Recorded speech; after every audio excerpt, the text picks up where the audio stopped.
Hey there, and welcome back to Utility Sports. In today's video, we are doing a first round NFL mock draft. Sheldon will be making the picks, but before we get into the video, let's talk a little bit about men's grooming. We have a great deal for you here at Utility Sports. If you use code UTILITY20 at checkout, you'll get 20% off and free shipping. I myself have one, and I think it's a terrific product. If you don't want the nicks, the cuts, and the bruises, man, I would highly suggest the Manscaped version of the Lawnmower 4.0. Great product. They have a lot of sprays, deodorants. There's so much that they have to offer. I highly suggest that you use code UTILITY20 when making an order tonight. Now, moving on to the video, we have Jacksonville, and Jacksonville sitting here at number 1.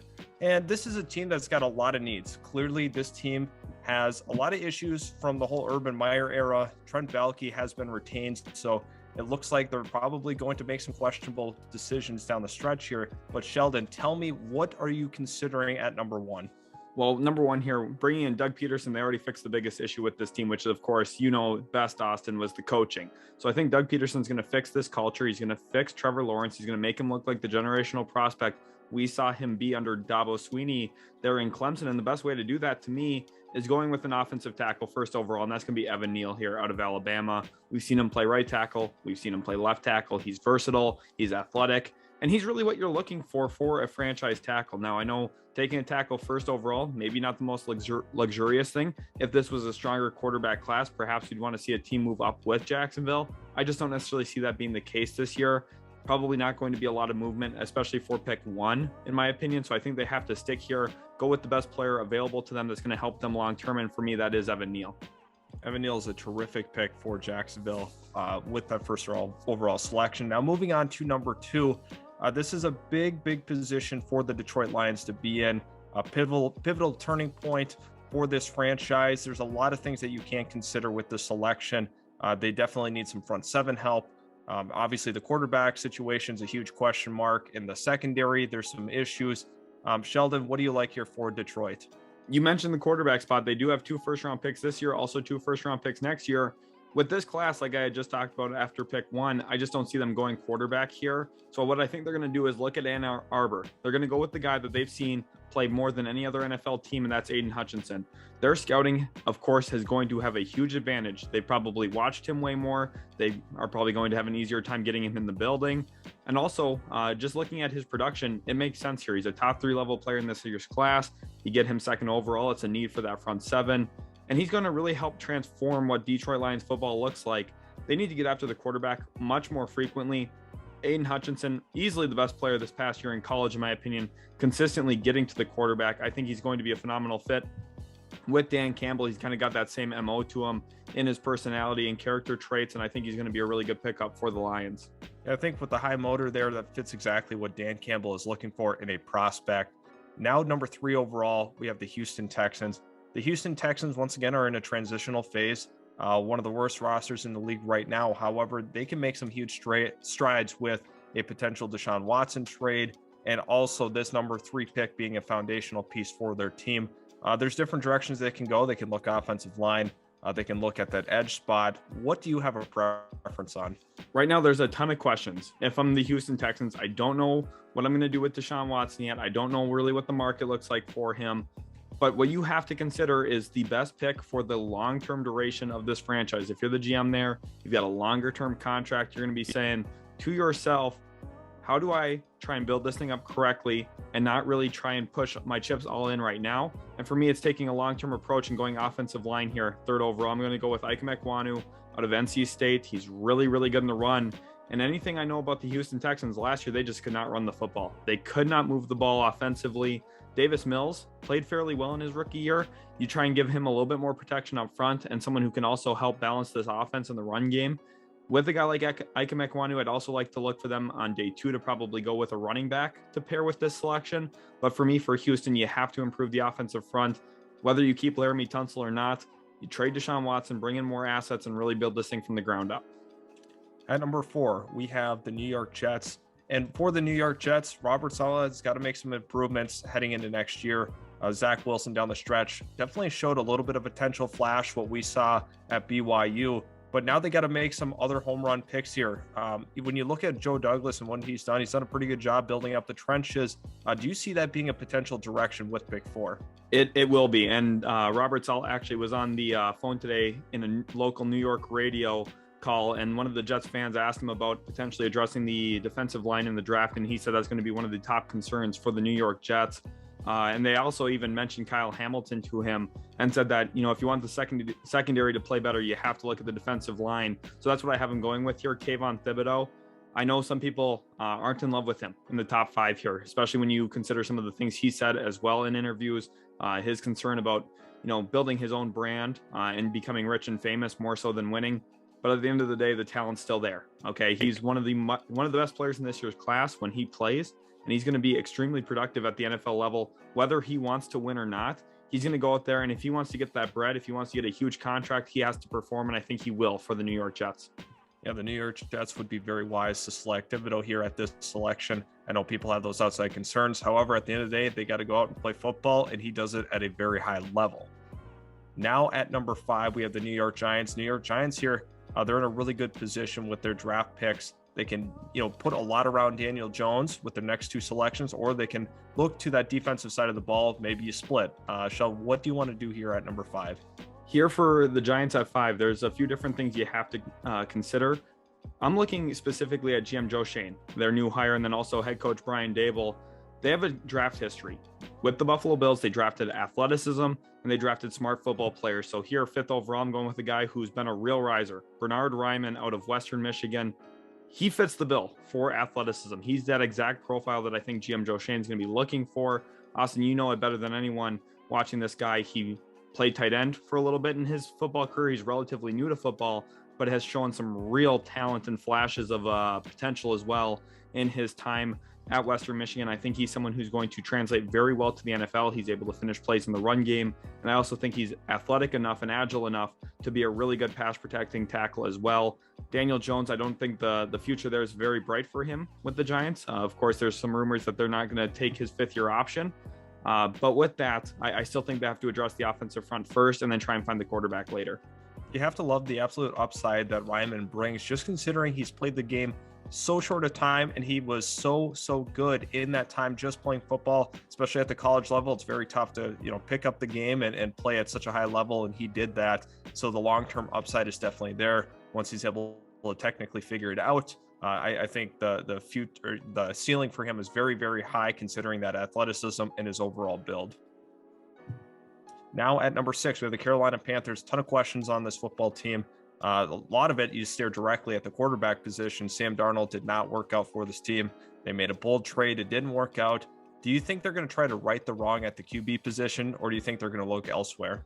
They have to, specifically when you consider the shelf life of head coach Matt Rule. If he wants to have a job going into the future, it's going to start with the quarterback position for him. I think this is the no-brainer, obvious move for the Carolina Panthers because it's about trying to keep their jobs, which I don't think it's going to be the right move here, what they do, but I think it's going to be Kenny Pickett here out of Pitt. He's a good quarterback. I think he's one of the more NFL-ready guys in this year's class. He's more NFL-ready than Malik Willis to me. I think Malik Willis will be the best quarterback from this year's class, but Kenny Pickett's going to be the selection because Matt Rule, I think, when you look at the stopwatch, the timer on his tenure there in Carolina, it's getting pretty short. I don't think he has a very big leash anymore. And Kenny Pickett's someone who maybe can come in and throw a little bit of juice into the mix here offensively for Carolina, and that's what they need. Ultimately, when they don't have a 2nd-round pick or a 3rd-round pick, because some of the aggressive moves that they've made, you have to get this one right here. Kenny Pickett's good. I just don't know if he'll be great. Yeah, absolutely. They have to make a bold decision, and for them to take a quarterback, one that you could potentially say is the most NFL ready of the ones that are in this draft, I definitely get it considering the timeline. At number 7 now, this is a crucial pick for the Giants. Once again, they got to make a home run selection here. They can address that defensive line like we talked about. What do you like for the New York Giants? And do you think they're on their way to really flipping the script on what this franchise has been the last couple of years? I think they're going to, and it's pretty interesting here because Brian Daboll historically doesn't run the football a ton, but I'm going to double down on offensive line here. I think that they're going to take a really long-term approach again with this as well. If I'm New York, you don't know who the quarterback's going to be long-term. You're brand new to the organization. You just want to build this thing up carefully make some really safe picks in year one and then try and build from there. For me, that's Tyler Linderbaum out of Iowa, one of the smartest offensive linemen in this year's class. I think he's going to fit extremely well in the NFL. He can be a long-term center for you. If you want, you can play him at guard as well. I think this really helps their long-term projections. It's going to help Saquon Barkley on the ground as well, which there's a little bit of concern there with his most recent season. And I think Tyler Linderbaum is going to be a phenomenal pickup for the Giants, regardless of some of the questions that they have at other positions. The offensive line needs to improve. Doubling down on it here in the NFL draft is the best way to do it. You know, I think with these two selections, this catapults them into the top half of the league in terms of overall offensive line talent. I love what the New York Giants would be doing in this draft with these two selections. And moving on to pick number 8, we have the Atlanta Falcons. The Atlanta Falcons are at a really, pivotal point in their franchise. It's kind of the changing of the guard. Matt Ryan will, long-term will not be there. They have to have a plan at quarterback. However, they also want to address other key issues to this roster. And I think defense is a huge priority for them heading into this current year. Matt Ryan can be competitive enough. Maybe they will make the postseason still, considering what they have on that roster. Sheldon, break it down for us. Well, this pick is going to be one that really does help them. For me, quarterback, I think it's on the table, but ultimately I think they're going to hold on it for this season, probably roll out Matt Ryan one more year and then look to address it next draft. So for me here, it's about going best player available. And that is clearly Kyle Hamilton, a player I'm extremely high on. And I think he's a real floor raiser and a ceiling raiser for a defense as well. You can line him up all over the place.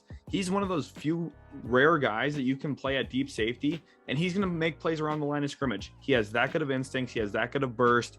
He's a very secure tackler when he's around the football. And he's also rangy enough to make plays in the pass game. So a player like Kyle Hamilton doesn't come around often. I know the safety position gets undervalued throughout the NFL draft, which is why he goes 8th overall here. But realistically, 10 years from now, we might be talking about Kyle Hamilton as the best player from this class. I think that is a serious outcome that is not only possible, but maybe likely. And for me here with Atlanta being able to grab him 8th overall, you put him next to Richie Grant. AJ Terrell had a phenomenal season this year as well. You're trying to build something up special here, and that secondary might exactly be what it is. Yeah, Atlanta took that approach last year, arguably when they selected Kyle Pitts. They didn't care about the actual positional value of them, the whole stigma of them taking a tight end. It didn't really matter. They were just going off of who they thought was the most talented.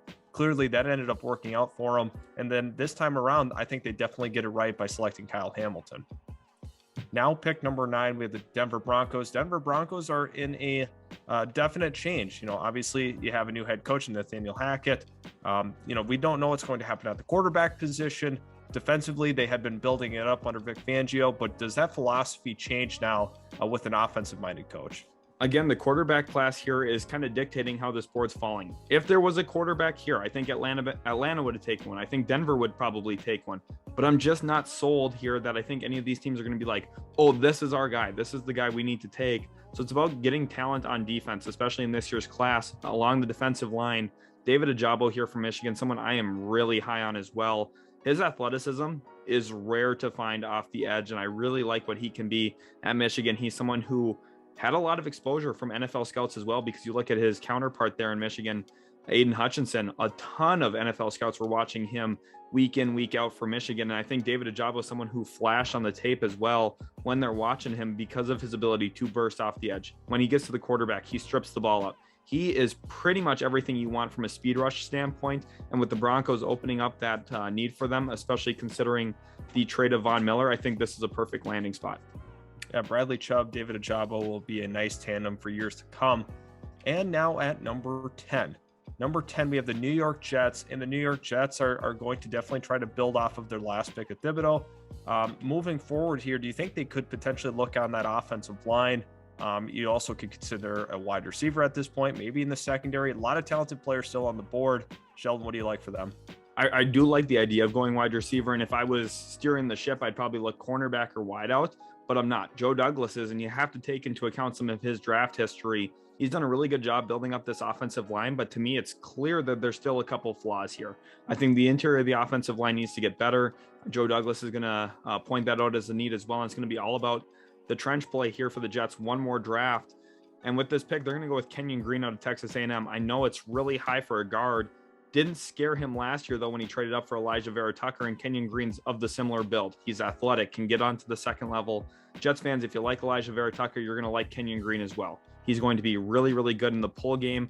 You can get him out wide. You can use him in screens as well. I think he's going to be a phenomenal asset for the Jets. You play him at right guard, and you have Elijah Vera Tucker and Kenyon Green holding down your guard positions for the foreseeable future. You also have Mekhi Becton, George Fant, and I know Jets fans as well like Connor McGovern. So you're looking at a really strong offensive front. It's all about keeping Zach Wilson upright as well. And I think Kenyon Green is going to be a solid pass protector at the guard position as well. Kenyon Green fits exactly what Joe Douglas is looking for, the ultimate size and speed for an offensive lineman. That's why he was just gushing over Mekhi Becton. And I like how you stay with that same script here and go with a guy like Kenyon Green. And now number 11, we have the Washington Commanders, and the Washington Commanders are in a really, really interesting point in their franchise. Obviously, you have the new branding, but now are we going to see a new face of the franchise at that QB position? We are. We definitely are. The Washington Commanders. This is the perfect time to take a guy. The social media presence, all of it's going to be perfect here in Washington. You also have Taylor Heineke for one more year, so you don't have to throw this guy into the fold, which I think is perfect. Give him a year to develop if you want, or at least, half the season. I think Taylor Heineke is a player that you can trust for a little while to run your offense, but really they're going to hand the keys to Malik Willis. At some point or another, Malik Willis has to be the selection here for Washington, 11th overall. His dynamism is rare. People look back at the draft of Lamar Jackson, Josh Allen. Clearly, those two guys should be the 1-2 picked in that class. And Malik Willis is another guy here who I think when we look back at it, we're going to say, wow, someone who was one of the most elusive players in college and could throw the ball deep. How did he not go first or second overall in this class? He has that kind of upside. Now, I think there is a pretty low floor for him as well. But I trust Ron Rivera as a coach. He's a mastermind head coach. He's been extremely productive in his career coaching. And I think Malik Willis here, you bring him into the fold, and Washington's got a great one. Yeah, the nice thing is he doesn't have to start right away. Having Taylor Heineke be that buffer, that transitional quarterback for you is absolutely perfect situation to be in. They have a lot of playmakers on that offense as well. Washington is definitely heading in the right direction. And at number 12, we have the Minnesota Vikings. And the Minnesota Vikings, once again, new head coach, new GM. There's a lot of different ways that they can go. We don't know, based off of prior draft history, we have no idea what way they would steer. It was pretty obvious in the whole Rick Spielman era and Mike Zimmer era that you knew they were probably going corner in that first round. Could we see that trend continue with the 12th pick? Yeah, I think so. You're going to look at the cornerback spot here, and it's specifically based off the talent that's still on the board. A player who has injury concerns. I know our YouTube comment section hates this guy. I don't understand why. I think this is a mistake that the other 11 teams have passed on him because, again, he's a player who I see being a top 5 guy in this class. And easily, to me, one of the top 2 cornerbacks in this class. I think that the top 2 corners, there's a little bit of a head above the other guys. But for me here, that's obviously Derek Stingley. I know our comment section hates him, so Vikings fans, hold back in the comments here because this is a player, once you get him on Sundays, you put him on the best player, everything goes well. When he's healthy and available, he is great. Think Xavier Rhodes. And I know Vikings fans might say, whoa, don't bring up Xavier Rhodes. We don't like that comparison. Well, I mean, Xavier Rhodes at his best, when he was healthy, really elevated what the Vikings could be. Derek Stingley has that same kind of upside. I love what he can be. He's more athletic than Xavier Rhodes as well. I think he's going to be more consistent in man coverage, especially deep. I think he's less liable to get beat on double moves. And I think the Vikings are going to be really well off with addressing their biggest need with the best player in the position in this class. Yeah, absolute steal for the Vikings at number 12. Moving on to pick 13, we have the Cleveland Browns, and the Cleveland Browns are trying to figure out their identity once again. Last year, they kind of lost it. The Baker injury played a huge factor into why this team struggled, and he just was not consistent at any point last year. However, it's a new year. Hopefully they'll get healthy. They'll get all their guys back, but this is still a dangerous team. Very well could be a playoff team next year. They need to look at that wide receiver room. Maybe they'll look along that defensive line. Sheldon, what do you think the Browns should do to get them back into the postseason? It's got to be wide out here. You got to help out Baker Mayfield, especially when you have a massive decision about his future in Cleveland looming because of where he's currently at in his 5th year option. You need to figure out if you want to maybe have to franchise tag him or give him a massive extension. You need to give him a long-term wide receiver to help him out and make that decision easier for you. There's 2 options here: Treylon Burks out of Arkansas or Garrett Wilson out of Ohio State.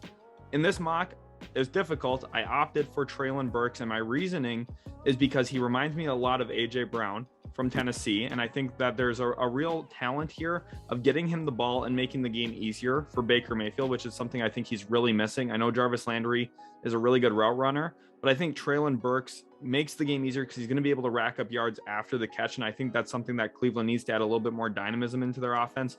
Now, I know Garrett Wilson can be that big play guy, can also really run the routes. I think he's a better route runner than Treylon Burks, but I think what Cleveland really needs, and this is a tough decision here, but I think what they really need is someone you can put the ball in his hands and make stuff happen.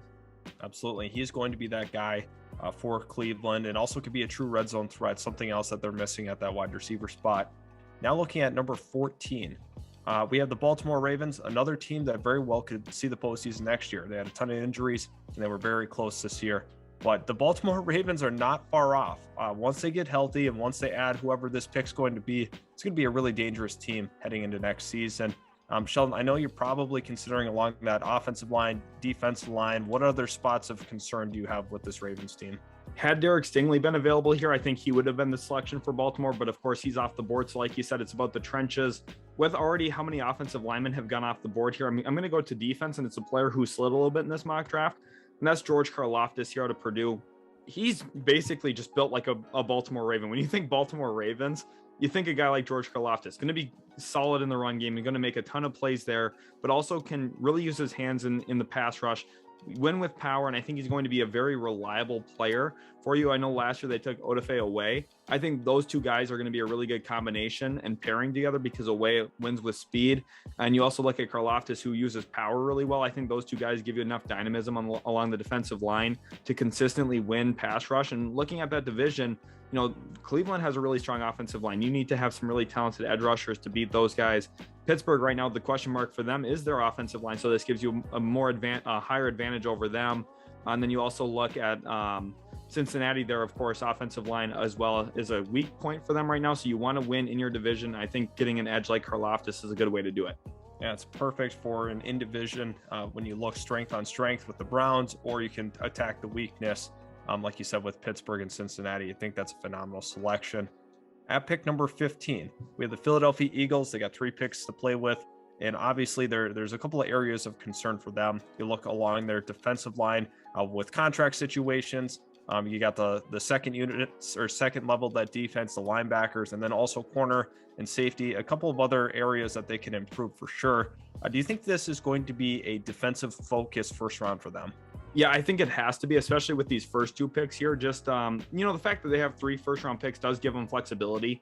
So you could go 2 and 1 if you want, and I think that's a really good route for Philadelphia as well. We're going to get it started here, though, with linebacker Devin Lloyd. I know this isn't in Howie Roseman's DNA, but he's also never had 3 first-round picks to play with. So the fact that he has it here, I hope it finally empowers him to make a selection like this, because I think having a guy in the middle of your defense can really transform what you can be defensively. I think Devin Lloyd is going to be a phenomenal addition for them. He's great in pass coverage, and he's also someone who I would trust in the run game as well. He's got that prototypical size you're looking for. He's also very athletic, and I think if there's going to be a time that Howie Roseman takes a linebacker, it's got to be this draft. Absolutely. Devin Lloyd is going to be a true plug-and-play player, very well could be a Pro Bowler in his first year in the league. At 16, we have the Eagles once again. How are you going to build off that linebacker selection from the previous pick? Well, we're going to stick with more defense here because, like you said, I think, that's where you start. Jalen Hurts is a real floor raiser for an offense, just with his ability to move the chains on the ground himself. So I think you got to address that defense and go with a cornerback here in Ahmad Gardner. Earlier on, I had talked about how I thought Derek Stingley was a lock to be one of the top 2 cornerbacks in this class. Sauce Gardner is the other guy in that. He is extremely good in coverage. He's very consistent and reliable. I think a lot of people had expected, he's played against some weak competition. We're not really sure. He held up pretty well against Alabama as well. And Alabama's pretty much been wide receiver university the last 3-4 years. So I think the fact that Ahmad Gardner got tested in that game and held up as well is really good for his draft stock. 16 almost feels low to me. Maybe the Eagles take him 15th overall just to kind of justify it a little bit better. But I think Ahmad Gardner here, he's a player who in the top half of the first round needs to go. It's amazing to me how little people actually value him as a prospect, just considering he went to Cincinnati, plays at a premium position, and he plays at an extremely high level. That's the thing that really boggles my mind when looking at Ahmad Gardner. He's a commodity that he feels very, very underrated despite being a consensus, top 16 pick. Right. Now at 17, we have the LA Chargers, and the LA Chargers definitely have to improve up front, specifically in that interior of that defensive line. But you also have the contract concerns of Mike Williams. They got a lot of money to play with this offseason. So tell us how you're operating under the idea of, are they signing Mike Williams with this pick, or are they letting him walk?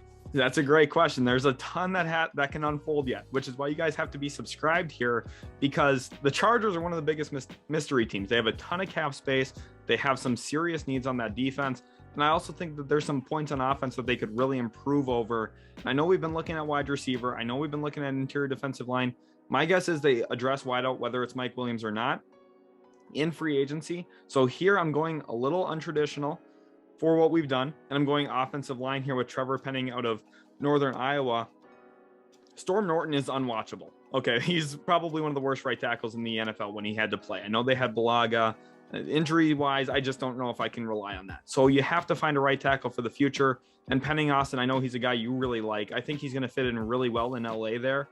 Last year, I know they went with an offensive tackle in round 1. You got to do it again. Everything's about Justin Herbert right now.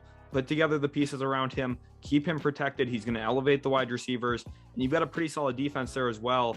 They just have to make some budget moves in free agency, add in a couple guys. But I think Trevor Penning here should be the selection. Yeah, he's definitely going to add an edge to this offensive line, something that they desperately need and they've been looking for some time. They continue to build it, obviously through free agency and the draft. They did a really nice job with Rashawn Slater being a terrific tackle. But if you add in a guy like Trevor Penning, I mean, Justin Herbert long-term is going to be super protected. They're going to keep him healthy, keep him clean in the pocket. I love the selection for the Chargers. At number 18, we have the New Orleans Saints. A ton of questions about cap space. The quarterback position's a concern. The offensive line, are they going to be able to bring back Tron Armstead? There's so many what ifs with this team. So give us something we can be sure about.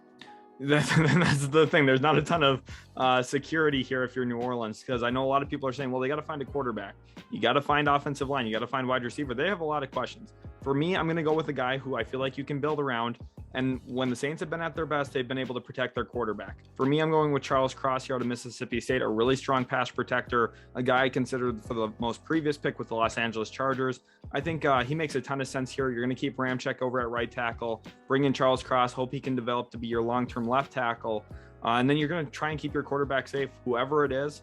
At this point, I think New Orleans, though, playing with a lot of fire based off the salary cap, but I think Charles Cross is going to be the best fit for them, 18th overall.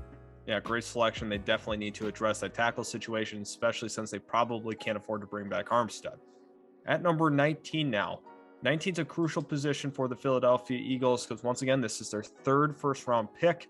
And now I could sense them potentially going offense, or are you just going to hammer it home and go defense one more time?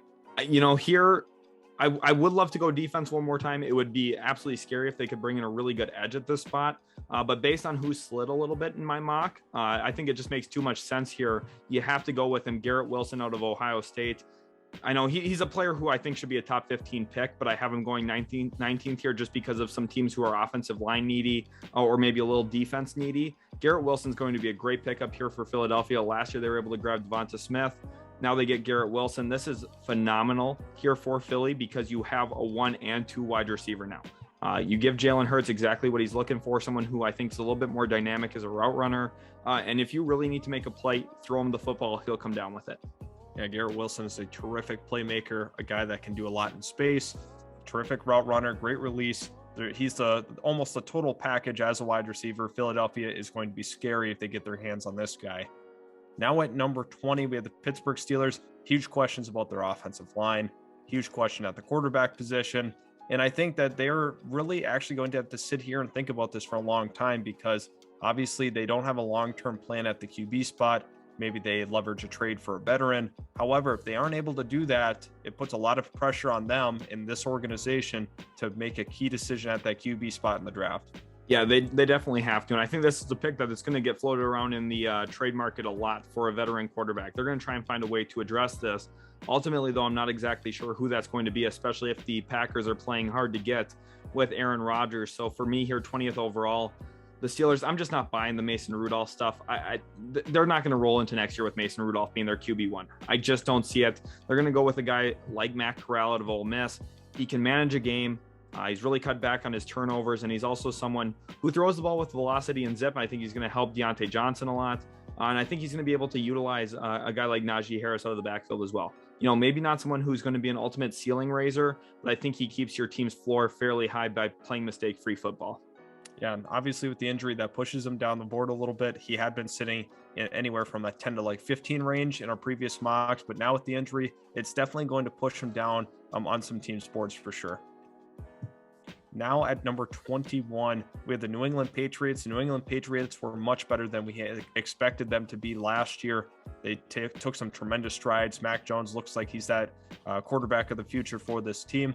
They definitely could use some playmakers out wide. They had spent a lot of money in that tight end room, but I think wide receiver is a position that they definitely could be considering here. Also along that defensive line, Bill Belichick loves to rotate some of these edges, so that could be an area of need for them as well.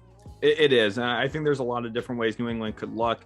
One spot for me, though, is the cornerback room, just given the fact that, last year they traded away Stephon Gilmore. They also have J.C. Jackson heading toward probably the richest contract in cornerback history potentially this offseason. I think he's going to be the top dog to get in all of free agency for a ton of teams just based off of his age and how well he's played already early into his career. So for me here, it's about trying to replace him. And I'm going with a guy who, in a lot of other people's eyes, maybe is a second-round level pick.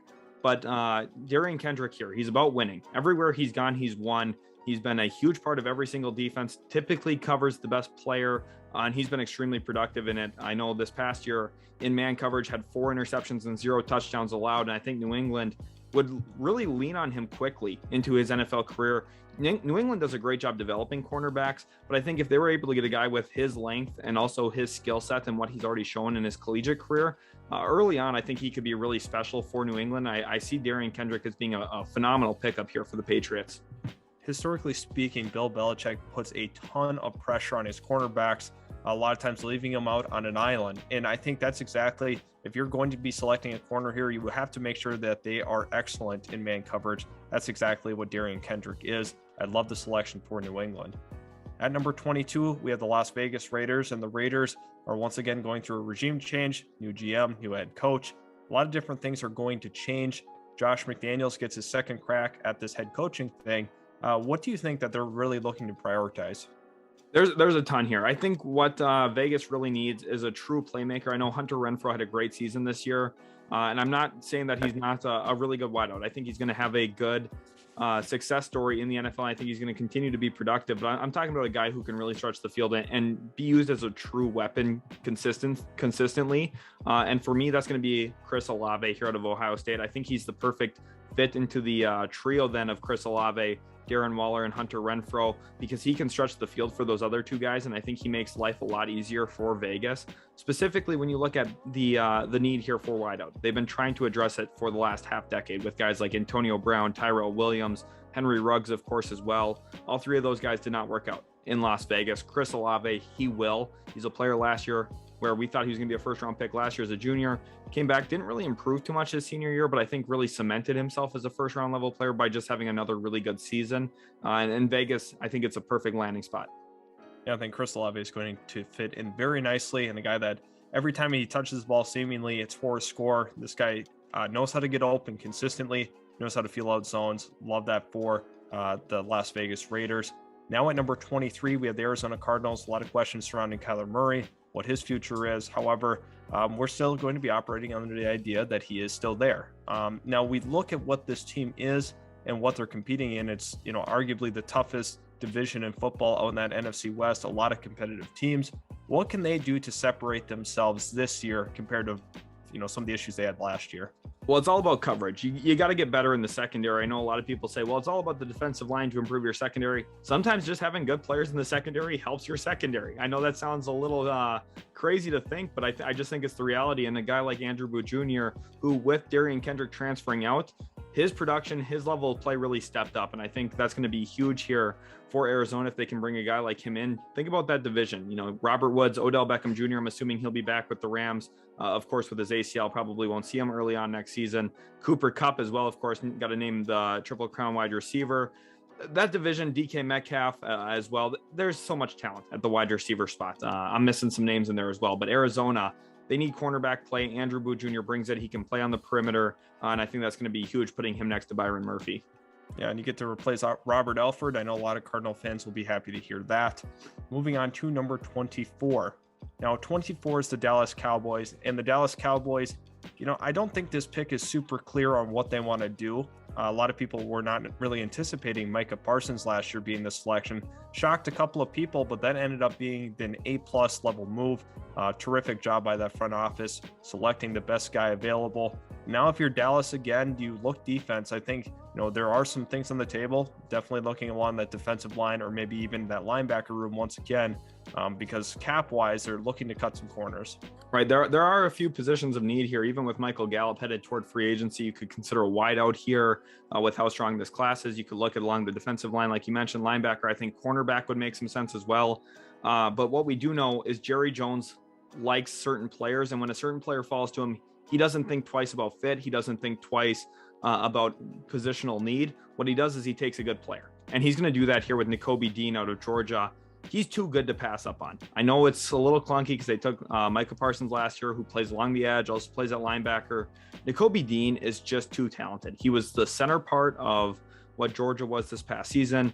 The fact that he's available here at 24, I think there's going to be some concerns about his size compared to a guy like Devin Lloyd, a little bit smaller, maybe not the traditional linebacker size, but what he is quick, fast, and instinctual. And I think Dallas here gets a lot better with this addition.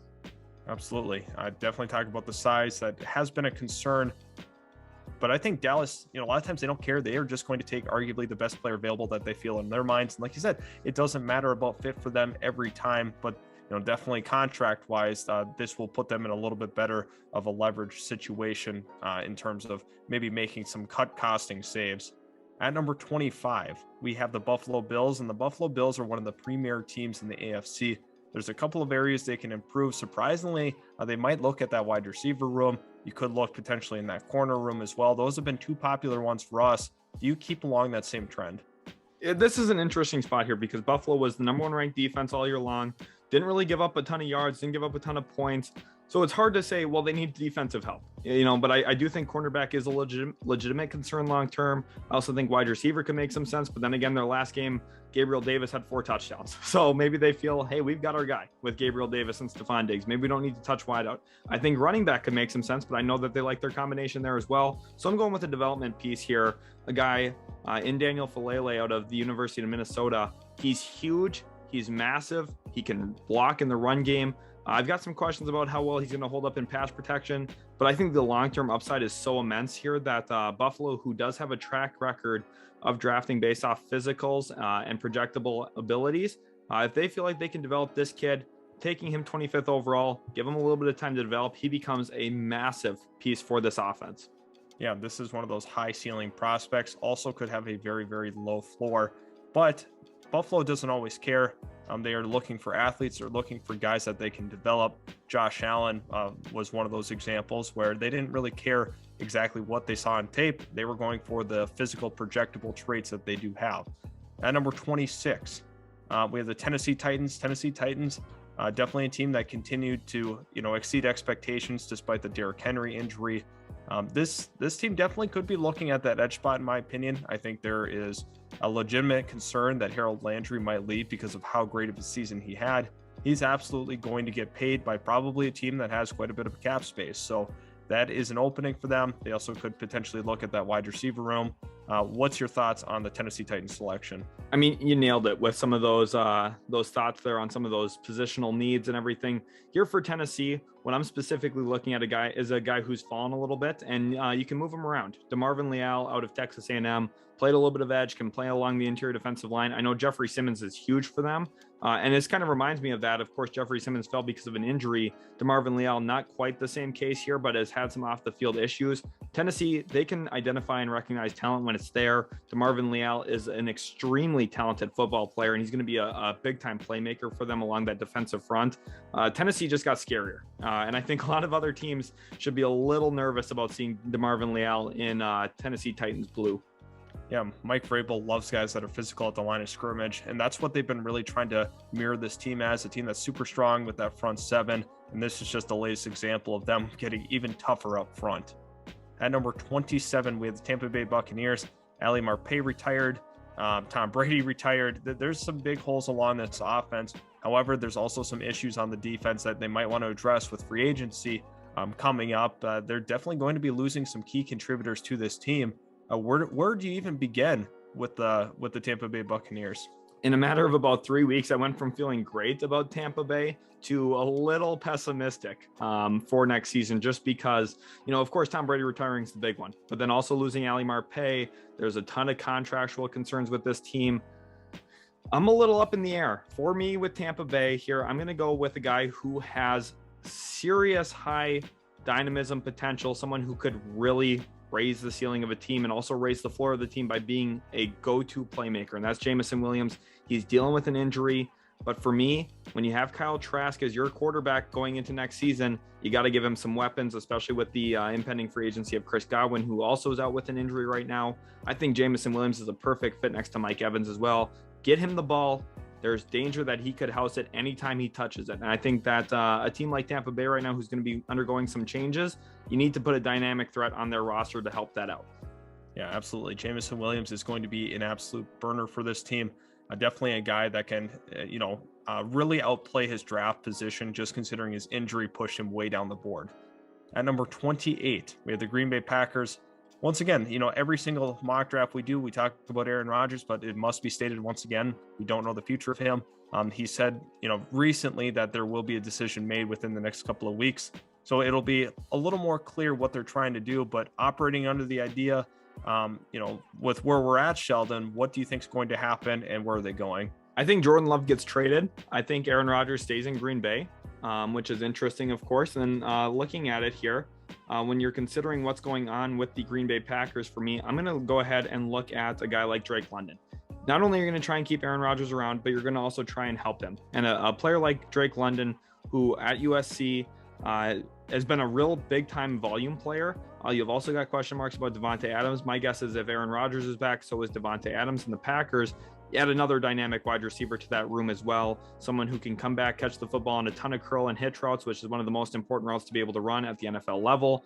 And he's also a big body who can help him in the red zone. So with Robert Tonyan heading to free agency, I think Drake London could also help fit that void a little bit. And I think the Packers are much better with this selection. Yeah, Drake London is a tremendous fit with this Green Bay offense. We've seen bigger receivers like Allen Lazard work out, but Drake London is a much more talented player than Lazard. So I think that adding him with Devontae Adams, Aaron Jones, and then Aaron Rodgers, that is a tremendous looking offense heading into next season. And now we go ahead and move forward with pick 29. And pick 29 is the Miami Dolphins. Miami Dolphins, once again, new regime, new head coach. I think when you look at what they are, they made a terrific selection with Jalen Waddle. Definitely gave Tua a fantastic option at that wide receiver spot. But I think they can also make some improvements on this offense. Definitely going to be looking at running back. They're going to be looking at offensive line. Do you think they are focused on the offensive side of the ball with this pick? There's a few different ways Miami can look. I think the offense does make a ton of sense to address. Defensively, though, they do have some areas of need. And for me, just based on what's on the board here, I'm going to go with an edge. Jermaine Johnson out of Florida State. He's a player who I could see going in the top 20, and I think this is phenomenal value here from Miami. Specifically, considering what they have already on the edge, I think that he would be an improvement for them. And even though I do think that they have offensive needs, I don't think that Jermaine Johnson I think Jermaine Johnson is too good of a player to pass up on here for Miami. Yeah, absolutely. Moving on to pick number 30, we have the Kansas City Chiefs, a team that was under a lot of scrutiny for much of last year, specifically at the first part of the season. However, they got really hot at the last, the second half of the NFL season. And then in the postseason, there was a lot to like about what they were able to do. But do you think they need to definitely make some improvements in that secondary or potentially at linebacker, especially with Anthony Hitchens gone? Yeah, those are the three spots to really watch for me when you consider linebacker, cornerback, and safety. The defensive back situation, specifically because Travarius Ward's headed toward free agency, the Chiefs run a ton of man coverage, and he's one of the better man cover corners available this offseason in free agency. So I think a lot of teams are going to show some interest in him, including the Minnesota Vikings. And then also when you look at Tyrann Mathieu, another player headed toward free agency, secondary makes a ton of sense. They also recently released Anthony Hitchens, so linebackers on the table as well. For me here, I'm going with Lewis Cine out of Georgia, a really strong safety candidate who I think when you look at what he's going to bring to the NFL, he's going to hit hard. He's going to be reliable as a tackler, and he's also going to make a ton of plays around the box. Now, I don't necessarily know if he has that high end potential at the safety spot, but what I do think is he's going to be a really solid piece for you defensively, and I think he's going to be a very reliable player in the secondary. Yeah, you absolutely nailed it with the player profile. That's exactly what he brings to the table. A guy that is fantastic in the box.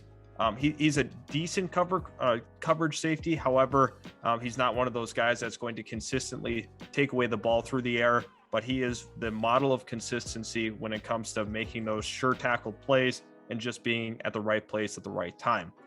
Now at 31, we have the Cincinnati Bengals. A lot of questions about this offensive line. I would be absolutely shocked if you didn't go line with this pick. Yeah, it's got to be offensive line here, which is tough because we've already hit a ton of really good offensive line prospects go off the board. And for Bengals fans, I know they're going to be screaming, well, we probably want interior offensive line. For me, whatever's available here, you have to go with the best of either, whether it's guard or tackle. You need both, to me. Aaron Donald controlled that game, but as well as so did Von Miller. Against the Rams, you don't want to, overreact to it, but the offensive line was brutal, not only in that game, but all playoffs long and throughout the regular season. I mean, the Bengals just need better offensive line. We've known this for 2 years now. And for me here, the best guy available to help them is Zion Johnson out of Boston College. I think he's one of the more pro-ready guards in the NFL. I don't think he has the necessary upside of a guy like Kenyon Green, who we saw go 10th overall, for example, because of the athleticism. I don't think he's going to be as good of a player long-term as Kenyon Green, but I think he's someone who can come in. You put him on a really competitive team currently in the Bengals, and then I think they can hopefully try and get back to where they were this past year and maybe even win the big game with a player like Zion Johnson on their roster. Yeah, Zion Johnson slots in very nicely to this Bengals offensive line, fills a huge area of need for this team, and they probably won't be done after this pick with that O-line. Now, finally, at 32, we have the Detroit Lions. The Detroit Lions, this is a really tough team to project at that quarterback spot. We don't know exactly where they're going to go. That will most certainly be on their radar. And also, like I talked about previously, that secondary needs some work as well. They already addressed the front seven. Sheldon, what do you like here at 32? For the Lions, it's about more defense. I think this team needs to get better defensively, and I think they're going to use days 2 and 3 of the NFL draft to improve the offense a little bit more, find another wide receiver threat, maybe improve in some other areas as well defensively. But here at 32, I think this is also a trade down possibility if a team wants to get a guy like Desmond Ridder, potentially get him on a 5th-year option with pick 32. But here with where I'm sitting, you have to look at a guy like Jaquan Brisker. 3rd safety off the board. Of course, Jordan Battle going back to college does open this spot up as well for a guy like Jaquan Brisker out of Penn State. I think there would have been some realistic possibilities that Jordan Battle would have been the 2nd safety off the board had he not went back to Alabama. Jaquan Brisker here, though, from Penn State, I think he's a very well-rounded safety. And for Detroit, I mean, it's a massive need for them. They've got a ton of guys headed toward free agency. You're trying to reshape this roster, and I think Jaquan Brisker is one of the best available possible outcomes. Yeah, absolutely. Jaquan Brisker is exactly what the Detroit Lions need on that back end. Thanks, everybody, for tuning in. Subscribe to the channel if you are new. Also, don't forget to use code UTILITY20 for all those manscaping products. You can get yourself a great deal and help out your guys here at the channel. Really do appreciate the support, and we can't wait to see you guys in our next video.